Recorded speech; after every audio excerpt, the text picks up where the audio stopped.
Salam sejahtera bagi kita sekalian. Assalamualaikum warahmatullahi wabarakatuh. Kita sama-sama mengetahui bahwa pemerintah rencanakan akan menghapus tenaga honorer pada tanggal 28 November 2023. Pemerintah telah berusaha agar tenaga honorernya masuk di ASN sesuai kemampuan keuangan negara. Lalu pertanyaan, tenaga honorer yang tidak terakomodir di ASN, mau dikemanain mereka ini? Ini tanggung jawab siapa? Mari kita bahas. Pendataan non-ASN sumber dari BKN. Jumlah total non-ASN ataupun honorer ada sebanyak 2.421.100 tenaga. Jadi jumlahnya tadi adalah 2.421.100 tenaga honorer. Itu yang terdata di BKN, di database BKN. Belum lagi tenaga honorer yang belum terdata. Masih banyak teman-teman. Kalau didata dengan benar, masih banyak sekali tenaga honorer yang belum terdata. Tetapi mari kita hitung, mari kita bahas dengan angka-angka yang terdata ini. 2.421.100 tenaga honorer. Kita coba menganalisa berapa jumlah tenaga honorer yang terserap di ASN sampai tahun 2023 sebagai limit tenaga honorer 2023. Saya ambil data tahun 2021, ada sekitar 360 ribuan sudah terserap di P3K. Tahun 2022, sekitar 518 ribuan sudah terserap menjadi P3K.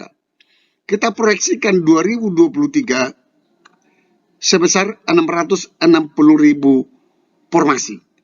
Sehingga jumlah total diperkirakan yang terserap di ASN adalah 1.538.040 orang tenaga honorer. Jika kita lihat angka jumlah total tenaga honorer tadi 2.421.100 dikurangi dengan yang terserap ini 1.538.040, maka dapatlah angka tenaga honorer yang tidak terserap di ASN adalah sebanyak 883.060 orang tenaga honorer. Patut kita mempertanyakan ini. Mau dikemanakan 883.060 orang ini? Ini bukan angka yang kecil, tetapi sangat bisa mengguncang pengangguran ataupun bisa mengguncang ekonomi masyarakat kita. Mereka ada punya anak, mereka punya keluarga, 883 ribuan. Ini luar biasa goncangannya terhadap ekonomi masyarakat kita. Mau dikemanakan? Siapa yang bertanggung jawab untuk 883 ribu ini? Kita sama-sama mengetahui dari pemerintah bahwa tahun 2023 akan terjadi krisis global akibat perang Ukraina dengan Rusia. Ketika terjadi krisis global, maka akan terjadi PHK di mana-mana. Kalau terjadi PHK di mana-mana, terjadi lagi pengangguran akibat tenaga honorer, ini menjadi suatu permasalahan yang serius bagi negara kita. Tanggung jawab siapa? Pemerintah tidak bisa melepas tangan tentang honorer ini, karena mereka bekerja untuk negara. Untuk itu, mari kita dengarkan penjelasan statement daripada DPR RI. Waalaikumsalam warahmatullahi wabarakatuh. Terima kasih. Lanjut pada Bu Irma Suryani SE, dipersilahkan. Bismillah. Assalamualaikum warahmatullahi wabarakatuh. Pimpinan Komisi 9 yang saya hormati, kawan-kawan Komisi 9 yang saya hormati, Bapak Ibu, Bupati, Wali Kota, Gubernur yang pada kesempatan siang hari ini hadir. Program ini kan ada ASN, ada P3K. Nah, jangan lupa kalau nanti tidak terserap di ASN dan P3K, yang nggak lulus ini, yang nggak bisa diakomodir ini mau dikemanain? Tetap harus ada outsourcingnya. Nggak bisa enggak. Dan ini harus dipertanggungjawabkan. Nah, ini kan harus dipikirkan juga. Nggak bisa kita lepas tangan mau kemudian setelah ASN masuk, P3K masuk, mereka keleleran. Ini manusia yang harus kita pertanggungjawabkan. Mereka punya keluarga, punya anak. Nggak bisa dianggap sepele gitu. Nah, kemungkinan kalau misalnya provinsi, kabupaten, kota ada yang punya PAD, pendapatan asli daerahnya besar, bisa menangani ini. Tapi yang nggak bisa, mau dikemanain? Ya nggak bisa juga kemudian bupati, wali kota, gubernurnya ya disalahin. Seolah-olah bahwa tidak bertanggung jawab terhadap program ini. Padahal sebenarnya ya memang dana alokasinya yang tidak tersalurkan dari pusat. Nah, itu kemarin sudah kami sampaikan Bapak Ibu kepada Menpan RB maupun kepada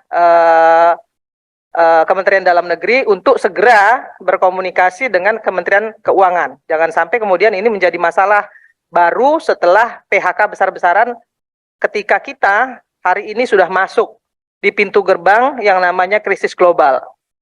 Sekarang sudah banyak PHK. Bagaimana nanti kalau sampai teman-teman yang tidak terakomodir di ASN maupun yang di P3K ini juga tidak terakomodir? Kan akan menambah banyak lagi nih permasalahan dan bikin gaduh pasti. Apalagi sekarang tahun politik. Maka kemudian kami di Komisi 9 bersepakat, kita akan mendorong habis ya kepada pemerintah melalui Menpan RB maupun Mendagri, dan kita minta kemarin untuk bisa juga berkoordinasi dengan Menkyu supaya masalah ini bisa dituntaskan dengan data. Jangan sampai kemudian cuman presentasi mulu tapi kemudian hasilnya juga nggak ada. Anggota Panja yang kami hormati, tadi sudah disampaikan paparan dari BKKBN, dari Kemenkes, dari Kemendagri dan juga dari Kemenpan RBRI. Maka silahkan Bapak dan Ibu untuk melakukan pendalaman terhadap materi yang sudah disampaikan di sesi pertama tadi. Kepada Bapak dan Ibu anggota Panja dipersilahkan, mulai dari Bu Irma, Pak Anas, dua dulu ya. Baik, silahkan Bu Irma, dilanjut Pak Anas. Terima kasih pimpinan Komisi 9, kawan-kawan Komisi 9 yang saya hormati, BKKBN, mitra kerja dari Menpan RB dan Kemendagri, berikut dan Dirjen Nakes tentunya dengan semua dan seluruh jajaran. Nah, sama-sama kita lihat di paparan dari Kementerian Kesehatan ini kan tenaga kesehatan non ASN aja yang tersedia itu sekitar 484 ribuan. Kemudian pengusulan kebutuhan pada fasilitas kesehatan Pemda sebanyak 255 sekian. Formasi akhirnya ada 88370. Artinya ada sekitar 228.803 yang tidak terserap. Terus ini mau dikemanain? Pertanyaannya itu mau dikemanain? Nah, kemudian juga yang terserap itu kriterianya seperti apa? Kok ada yang bisa diserap dan ada yang nggak bisa serap? Ini menjadi pertanyaan yang harus dijawab oleh Menpan RB, oleh Menkyu, oleh Kementerian Dalam Negeri, juga oleh Kementerian Kesehatan. Jadi jangan bikin program kalau nggak duduk sama-sama dulu. Kasihan loh.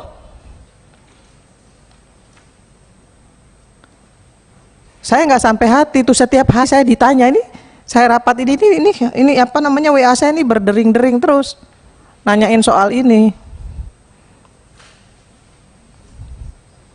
Belum teman-teman PLKB itu yang cuma digaji 250.000, 500.000. Bayangin gitu. Nggak manusiawi. Nah, sekarang Saya minta perwakilan yang duduk di sini tolong sampein sama Menpan RB, sampein sama Menteri Dalam Negeri, tolong koordinasi dengan Kemenq, tambahin daunya supaya program ini bisa jalan gitu loh. Kita ngomong banyak, presentasi sebanyak ini dengan data yang sebagus ini nggak ada artinya kalau 3 kementerian ini nggak duduk bersama. Ini kan PHP, seperti PHP, kasihan nih, sekian banyak orang yang merasa di PHP. Kan program ini katanya harus selesai 2023 meng-ASN-kan. Tidak boleh ada lagi yang namanya outsourcing. Nah, terus yang nggak terserap ini mau digimanain? Yang katanya nggak lulus karena sesuatu dan lain sebagainya itu mau dikemanain? Yang sudah 38 tahun ke atas yang ikut tes terus kemudian nggak lulus, itu mau diapain? Padahal mereka sudah kerja lebih dari 20 tahun. Ada yang 15 tahun, 20 tahun, itu mau diapain? Jadi mesti duduk bersama dulu 3 kementerian, kemudian tambahin uangnya, daunya ke daerah, baru kemudian Bupati Wali Kota itu bisa melaksanakan program ini. Saya kira itu pimpinan, terima kasih. Sampai ketemu pada video berikutnya di channel ini. Jangan lupa dukung terus channel ini dengan cara klik subscribe, like, dan loncengnya. Semoga bermanfaat. Wassalamualaikum warahmatullahi wabarakatuh. Shalom.